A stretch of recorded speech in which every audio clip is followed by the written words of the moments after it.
Roxanne, I'm Content Director here at Whirly Derb, and I want to welcome you to our next episode in our series of Content Connections. And what we're doing in this series is I am talking with these amazing educators who work at zoos, museums, cultural institutions throughout the U.S. and even Canada, Australia, wherever I can find them.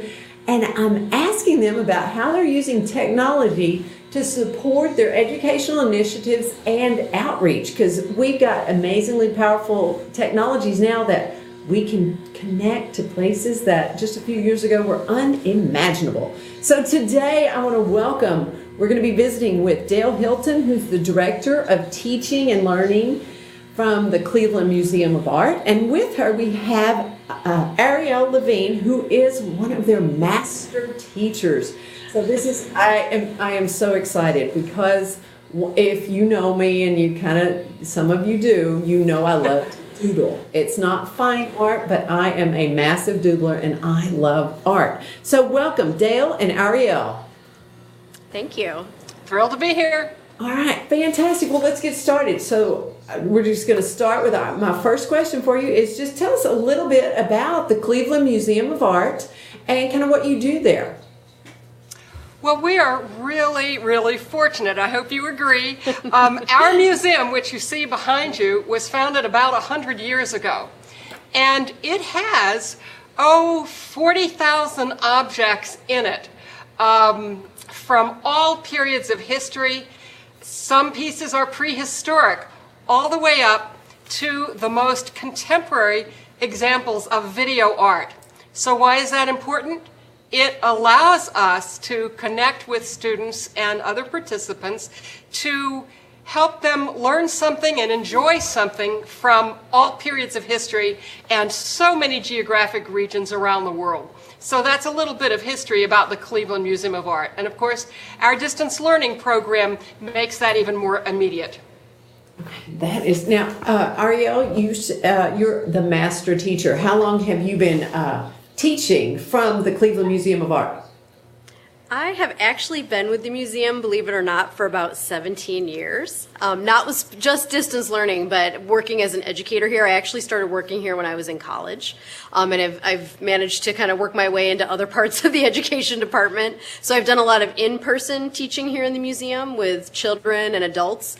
And I came on to work with distance learning in 2002.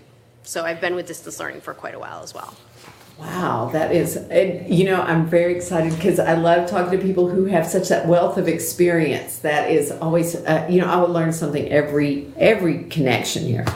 Okay, so now, here we go. Y'all are at an arts museum. I am a self-confessed obsessive doodler, love to doodle. I'm very fascinated with the arts, but one of the things that, I'm concerned about is throughout our country, we are cutting funding for arts programs.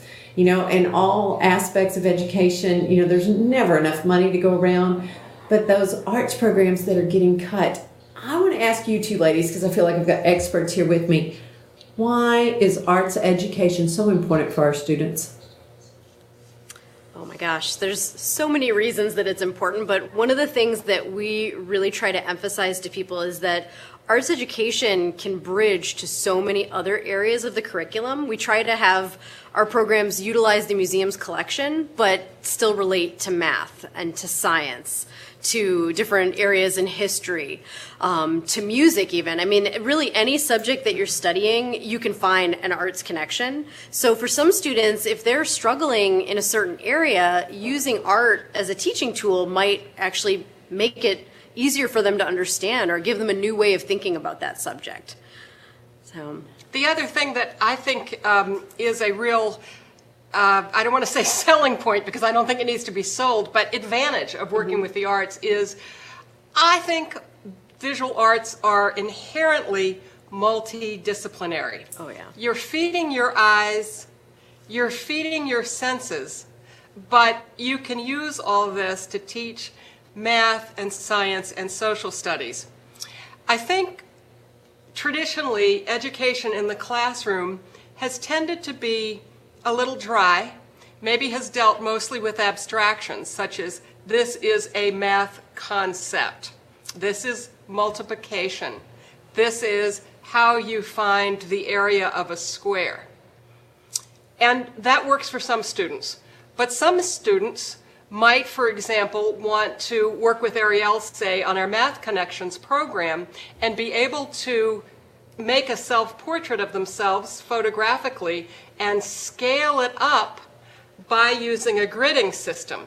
So working with art as a conduit for other subjects gives us a chance to engage lots of senses and also connect with direct applications, learning by doing. That is so interesting, because there was actually an issue of education and leadership, and it was devoted to creativity. This was this past February, and they do make the cases for that, being able to visualize and the connections into the science areas. So that is, I think that just reinforces exactly what you ladies are saying there. Let's continue with that, because we're thinking about, it is so critical, and now we can connect, through video conference to one of Arielle's, our master teacher, teaching our students. But, right now there's so many videos out there. I can go on YouTube and learn anything.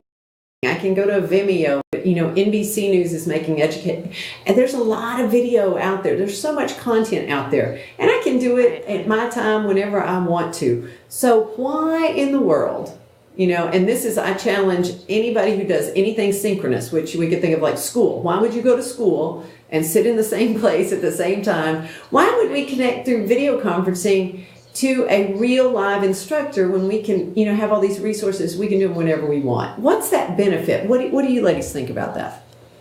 Well, I think one of the things that we really have focused on is the idea of it being an interactive learning experience, that the students are actively participating, even if it's just a discussion with questions and answers, but also they help steer the discussion too. We may have a lesson that we plan to give, but that doesn't mean that it has to flow exactly in that direction. We have the ability to really go in any direction we want to, like being able to answer a student's question and even bring up visual examples, but also giving them a chance to do other things during the conference too, like working on an art project, doing a role-playing exercise. So we feel that the interactivity really makes it a much more meaningful experience. And I think, there's certainly a place for watching video footage, but we think that the students really get a lot more out of it when they're part of the experience and they're not just sitting and listening. I have to say, too, that all of us that are engaged with formal education and also informal education, as we are, are very aware of the idea of 21st century skills. If you read those, you will find expression, creativity, creativity by design, communication. You will find all of those listed as things that students need today. So the real-time nature of video conferencing promotes that. It promotes communication because communication is two-way. It also promotes, and this is a little bit of a soapbox, civil discourse. If you are in a classroom and somebody else has a question or a point to make, it is incumbent upon you, the student, and you, the teacher, to learn to be respectful, to learn to wait. So there are a host of soft skills that are not explicitly mentioned in the classroom that come into play in this very live, dynamic scenario that is two-way synchronous video conferencing. I love the way you worked. That is not where I thought you were going at all with that 21st century skills. And I love to hear somebody take it. I thought we were, I love that. Love that. And I think you just really have made the point of that is something that we can do real time. And I think for me personally, sometimes I think we forget that synchronous sometimes is more efficient.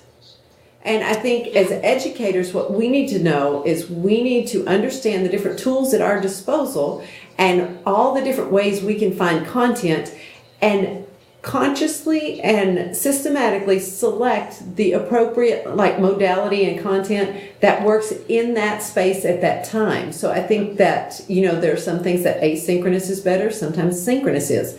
And it's being smart about that. Oh, I do. I love talking to you ladies. All right, Dale, Well, what else do you have? actually, there's a little bit of a follow-up, because I do think that if we are in our own space watching a video, that does have advantages because we can stop it, we can slow it down, we can review a point. Right. That's terrific. But all we've got is our own perspective. And I know a lot of times when we're in a video conference, Arielle or I will field a question from somebody, and we have a sense that maybe there was somebody else in the room that wanted to ask that question and was too timid to do it, or somebody that disagrees, and we get a dialogue going. And that is something you wouldn't find if you were just watching your own video. You can really find it more creative and perhaps a more stimulating learning environment if you have multiple perspectives. That's nice, because I'm not a fan of the comments online. Anonymous comments, I just don't think that really is a very educational, format on internet in the wild, but that's a separate discussion. Yeah. The culture of Yelp, somebody called it recently. So now, ladies, y'all have been doing, I have such experience with this. So tell me, what are some things you've heard back from teachers or students after they have participated with you and that you've taught them something they've learned? What do they tell you? Well, we definitely, when people do failed evaluations, we always read the comments. We're always excited to hear what they say. And it's interesting because on CILC evaluations, for example, they ask if the teacher learns anything new or if they gain new knowledge. And that, to me, is very interesting because we get a wide variety. Some that say, no, I've taught this subject for many years. I know about it already. But we do actually have a lot of teachers that didn't realize maybe the art connection to the subject that they were teaching, or that their students were so excited about what went on in the video conference that they continued the discussion afterward or did another project based on what happened during the conference. So that's always nice to hear. I'm trying to think of any really interesting quotes or something real specific, and I'm seeing if anything pops back into my head, but just in general, the excitement is what we like to see. We do indeed, and we've noticed that some schools like to take it a step further, and so we think that evaluations themselves can be a learning tool. So, for example, there are a couple of schools we deal with where the students will be told, you need to take notes, even if they're just bullet points, while the video conference is in process, and then you need to put it in a thank you note. And so for me, the schools that send us student individually written thank you notes with lots of drawings, that is a test for comprehension. And to me, that is one of the most delightful and penetrating evaluations that we have. Yeah. So that too can be a productive resource for teachers. Yeah, we actually had a series of letters, both of us received last year from students that were doing our series on mythology. So they did a series on Indian mythology, and then they had Greek and Roman. And to hear some of the things that they actually retained from the lesson was pretty amazing. And this is a pretty high-functioning school, I would say. They're definitely very accomplished students. They were young. They're only in the 6th grade, but they definitely, retain a lot of information. But to hear how they interpreted it later, and they drew pictures for us of some of the Hindu and Buddhist characters that we talked about in the lesson. So it was nice to have their perspective on it and not just what their teacher thought about it. Oh, that's another type of assessment, too. Mm-hmm. That's right. Yeah, absolutely. That is okay. I love that. And you mentioned was that for middle school? The Greeks and Heroes, is that it? Or Gods and Heroes? Yeah. Those are targeted for middle school to high school students, but this particular class we were talking about was a middle school class. So we recommend those for anywhere from 6th through 12th grade. And you can see behind us, it's a whole series, the Gods and Heroes of India, where we talk about Hinduism, Buddhism, talk about diversity, talk about multiculturalism. This is it. Gods and Heroes from Greece and Rome, Gods and Heroes of the Maya. If you are looking at the culture of Mesoamerica, you will find some startling creation myths that are fascinating.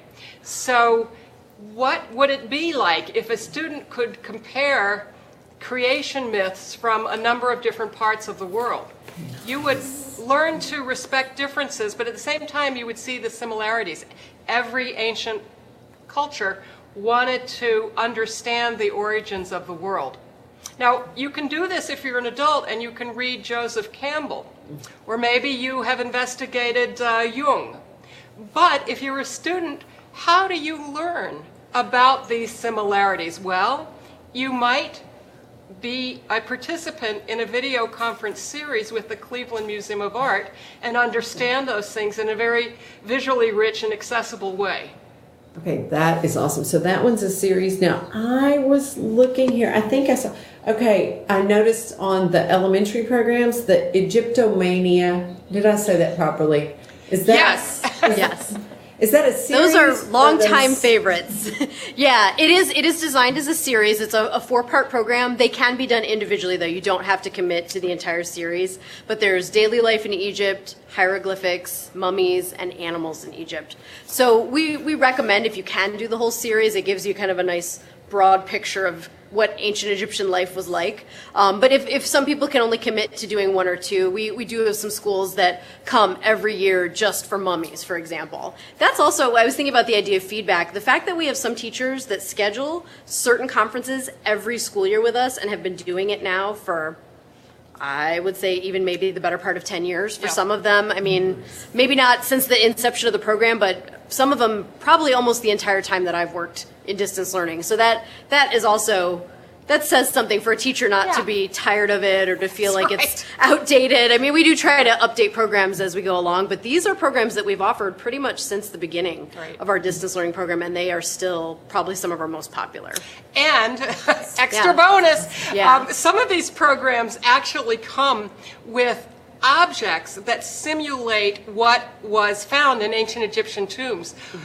You can see behind you a selection of faience. This is a ceramic-like material that was actually used in ancient Egypt, and today archaeologists will find little shawaptis. These are small servant figures that were buried with the deceased. They will find scarabs. They will find plates made out of faience. We actually have a potter in Cleveland that produces these for us using a similar recipe to what the Egyptians used. We send this out in our teacher kit with some of the Egyptomania programs. So we do believe that learning through the tactile sensation and doing is very important, not just discussion. Okay, now that is super cool. Which program does that one come with? Do you know which one that is? If they do all of the Egyptian programs, they actually get a special kit that has everything in it. If they just pick mummies or just daily life or just hieroglyphics, they might get a selection of items, but not this whole kit. The entire Egyptomania kit also comes with some printed books, which some of those activities are included in the individual packets, but you get the nice packaged kit if you do the whole 4-part series. But if you just did mummies, you actually get quite a few things. You get the scarab amulet, you get the faience plate, the Shwapti figure, and I believe you get a sample of linen fabric, which is what they wrap the mummies in. If you just did hieroglyphics, you get a sample of papyrus. So there are a few things you get no matter which one you pick. Okay, so and Roxanne, sorry to interrupt. I have to tell you, if you get a little Shawapti in your classroom, you can bury it in a box full of sand and simulate an archaeology experiment. Or experience rather for the students. So these are delightful to look at. They're wonderful to handle and pass out during the video conference so you can feel the weight. You can have that tactile sensation that I was talking about before. But you can also role play as an archaeologist. You can measure. Archaeologists have to measure and graph all of these things that they excavate. So it gives you a lot of practical experience. Yeah, and we show objects from the museum that are comparable to these too. We explain, of course, that these were made by an artist for us to send, but we have actual scarab amulets in the collection. We have actual Shwapti figures. I'll see if we can show you a couple examples from the lesson, but that's also why we send them out, here we go. To have that connection to the actual artifacts. This is an ancient Egyptian amulet. It's a winged scarab. It's in our collection here at the museum. This is at least 3,000 years old. Okay, now that the two things that just popped into my brain there I was like, that looks like a curriculum package to me is what that looked like. So it has everything you need to teach that. Question is, y'all were just tossing off very, fluently and casually these words that I don't understand, don't know how to spell. Please tell me there's a vocab list in this. Oh, yes. Yes, there is, and they're online, too. Yeah. So most of our teacher materials are online, and you would absolutely have something that would tell you how to spell faience. Oh, yeah. Yeah. Yeah.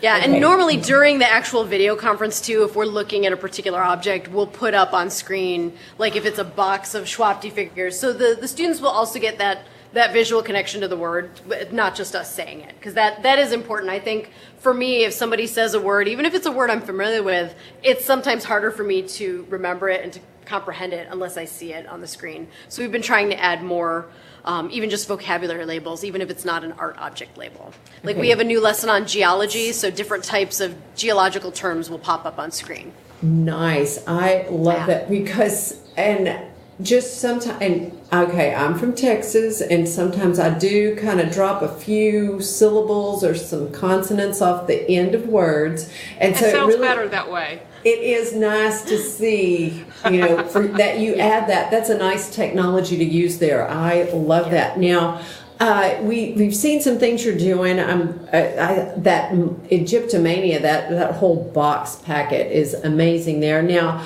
talk to me. Let's talk about cost of programs. Kind of, I see y'all have so many amazing things there. So just kind of generally, cost of programs, grade levels, all grade levels. Tell me about that and how we can connect to you guys. Cost of programs? Okay. Well, and to answer so I don't forget, we do have programs for kindergarten all the way through high school. Plus, we work with adults and with seniors now, too. We work with a lot of senior centers. So many of the topics that we offer might give you a range of grade levels that they're available for, like 5th through 7th grade or something of that nature. But for an adult or senior audience, we may be able to tailor the material for them.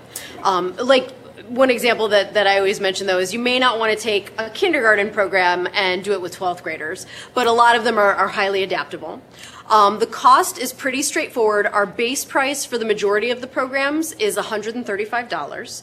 If you do 6 or more teachers book from a site, then you receive the bulk discount, which is $120 instead. And at that point, then anything you book after that would also be $120.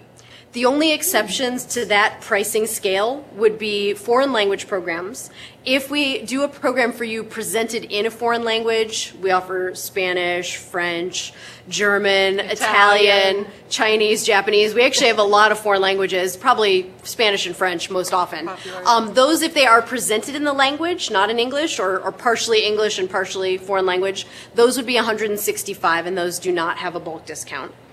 We also offer a price break for kindergarten programs because they're only about a half hour instead of up to an hour. So those are typically $75, so they're a little bit less.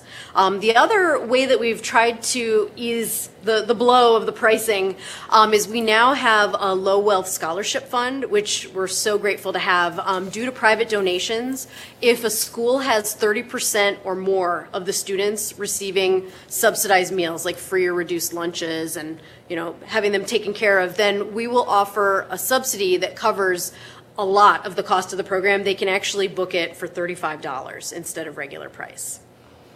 Yeah. So anything except a foreign language program or a custom program could be done for that price. So that is a huge savings, and we've been trying to promote that more because when we first got the funding for it, I think we realized we weren't really telling everybody that we had it, and all of a sudden, schools were like, wait a minute, we didn't know there were scholarships. So that's kind of taken off, and we've been very lucky that several years now we've been able to replenish the funding. So. And this year we have a very generous infusion, and we are in very good shape for offering subsidized lessons this year. We're feeling very fortunate about that. Yeah. The only caveat is we do sometimes have to limit how many people can book for the discount if a lot of people are taking advantage of it. But if we get more funding, we'll release more later in the year. So we don't necessarily cut people off, but we may say, right now you can have a few, and then we'll let you have more later. Check with us later. Yeah. Okay. Well, and you know what? That is so reasonable because that way, it kind of spreads it out so that. Yeah. In my mind, I'm thinking the more kids exposed to art, the better our world would be. So, okay, that seems very reasonable. Now, I tell you what, ladies, it is that time in our show where it is called the shameless self-promotion time. So talk to us. You have mailing. Let's see. I know everybody's like, we got the YouTube, the Vimeo, tell us, where can we find Cleveland Museum of Art? Well, there is on our own website, which is www.clevelandart.org. you can go to our general website. Here it is. And this on is actually screen. our direct link. If you add a /DL for distance learning, you can get there. But on this, when you drill down to our website and get to this DL part of it, you will actually see two videos that offer an overview of our program. One is our general school video. The other is about video conferencing for lifelong learners, senior citizens. So that's something that will give you a nice overview of what our programs encompass and how people use them. Yeah, and I'm going to see if we can even show you a live shot of what the website looks like. We may be able to. So give us a second. We'll see if we can bring that up behind us so you can see how it looks. We could actually play even part of the video clip, but you won't hear the audio on it. You'll just see what it looks like. But Okay. And then as you're doing that, do y'all have any free teacher resources available anywhere on the Cleveland Museum of Art website? All over it. All over it.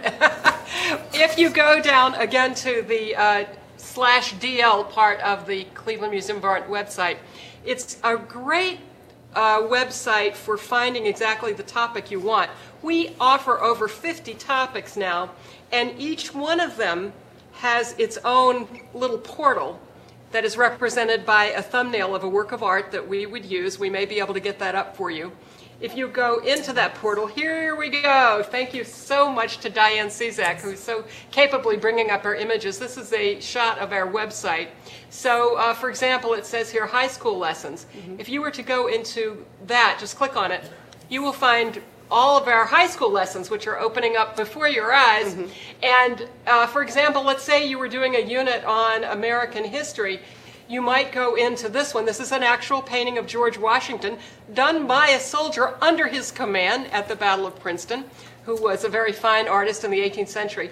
And as you click on that particular thumbnail, you go down, you see links to registration. You also see a teacher packet, download lesson plans, it says right here. Anybody can access that anytime. Right. We hope you'll use them in conjunction with our programs, but if for some reason you're not able to, help yourself to the material. We want to make our collection relevant to you. Right. Nice, nice. Now, I have a question about images on your website. Do you have any copyright-free images that teachers can use, or what do you have? What are the rules there? With the museum's collection, most of the things that you would run into copyright issues would be the real contemporary works. You can order study images, I think, of most of the images on the website, probably with the exception of anything that's much more recent or that has copyright applied to it. But I believe on the website, as you're looking at any work of art in the collection, it gives you the option if you would like to order a higher resolution version of the image. They're also welcome to use just what's on the web as is, and you can search quite a bit of our collection. Not all 40-some thousand works of art are actually in the website, but a lot of them are. So you can actually just use what's on there. But if you'd like a larger version of it, I think you can actually put in an online request for that. And notice, anybody who's watching this interview with Roxanne, if you want to find this part of our website, again, where you can actually access the images for a project you're doing in the classroom, it's all, there are a bunch of navigational terms at the top, and there's one that says art, right here, and then collections online. And you get, again, it's all structured in these thumbnails. You get these thumbnails, you click on it, and you can certainly copy that and put it into a PowerPoint as long as you're not reposting it on another website. If you're using it in the classroom, it should be okay. And we have about 7,000 of those that really represent a broad spectrum of history and culture. That is fantastic. All right, I tell you what, Dale, Arielle, it is always a pleasure. I just admire what you ladies are doing with arts in education and with the technologies. Oh, I forgot. How do we connect to y'all? Is it only video? Is it video conferencing gear? Do y'all do the web-based stuff? How do we connect? Well, we've got a number of ways. Of course, our major practice is through video conferencing. However, we do have some webinars that we are rolling out, and information on that is accessible online under distance learning. And the webinars simply use GoToMeeting, which is a very easy to operate system, one of the most accessible I've found. And we are also very seriously looking at some standard video conferencing to desktop solutions, and we hope to have something lined up real soon. As you said, some of the products are not capable of the type of quality we'd like, because we want you to see and enjoy and notice the details of the images that we're using as teaching aids. But there are some products we think can really help us with that. So we hope within a few short months to have a solution available so that if you don't have video conferencing equipment in your school, you can get to us on your desktop, on your laptop. So that's in the works. I'm going to stay in touch with you. So when we have that announcement to make, we'll come back and we'll see what we're doing here and make sure that everybody knows that they can get to you ladies anyway, anyhow. All right. I want to thank you so much because, like you said, you can tell I've got a soft spot for art in education. I think it really is powerful. The term of kind of like that bridge to other content areas. That phrase stuck with me. And I think that there is something about art that can reach students that in ways that some of them might be unreachable. We hear many, many stories of people who grow up to be famous artists who talk about, that one experience that hooked them. And I do believe that. I think it can be one powerful experience. And I think that at what you're doing, Arielle and Dale, connecting with our schools. There are small rural schools that just wouldn't have access to what you ladies are able to share with them. I want to thank you so much for being on our Whirly-Durham Content Connection. So it has been a pleasure chatting with you. Thank you so much. It's so great to connect with you. And we just hope we have the chance to work with a lot of schools, libraries, senior centers who are involved in the arts and other types of learning too. We're here to connect with you. And thank you for the opportunity for getting the word out. Yeah, thanks for having us. Thanks so much. All right. Bye-bye. Bye now. Bye-bye.